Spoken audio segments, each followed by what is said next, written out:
ছেলে নাকি জানাজা পড়াইলে বাবা বেহেশতে চলে যাবে, জীবনেও যাবে না। ওই ছেলেকে পিঠের মধ্যে 4-5টা বাড়ি দেওয়া দরকার। তুই জানাজা গেছিস কেন?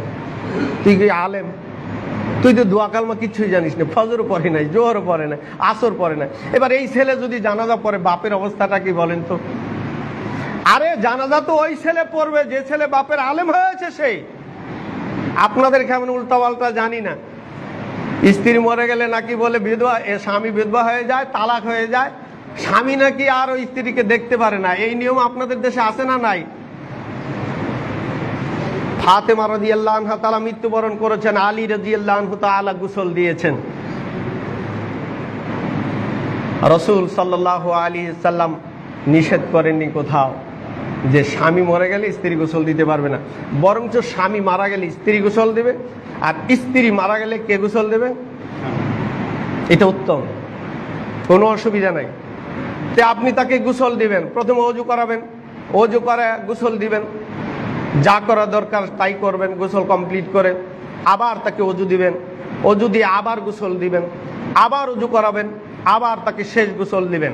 শেষ গোসলের সময়ে আপনি কর্পূর পানির সাথে মিক্সার করে, এর আগে গরম পানি, মা বোনদের যে কত জ্বালা গো, এরা যে কত ফতোয়া দেয়, হুজুর লাগে না, কয় নতুন চুলায় নতুন পাতিলে দিতে হবে, বাড়ির চুলাই দেওয়া যাবে না। আছে না নাই? বাড়ির চুলাই দিবেন, গ্যাসের চুলাই দিবেন, বেলপাতা বড়ই পাতা এগুলো দিয়ে আপনি জাল দিবেন, এটা সুন্নাত। তারপরে তাকে গোসল দিয়ে আপনি তৈল মাখাবেন। যদি নারী হয় তার মাথার চুলটা 3টা বেনি করবেন। কয়টা করতে বলবেন, আপনি আবার করতে যায়েন না, তবে স্বামী পারবে।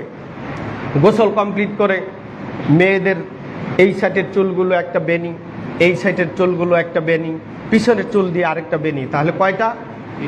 3টা। 2টা বেনি কাঁধের উপর দিয়ে দিবে, 2 দিক দিকে, একটা বেনি পিছনের দিক দিয়ে দিবে। এ কথা বলেছেন মুহাম্মদ সাল্লাল্লাহু আলাইহি ওয়াসাল্লাম। এবার মেয়েদের হলে সুগন্ধি দেওয়া যাবে না, কিন্তু ছেলেদের বেলায় সুগন্ধি আপনি দিতে পারবেন।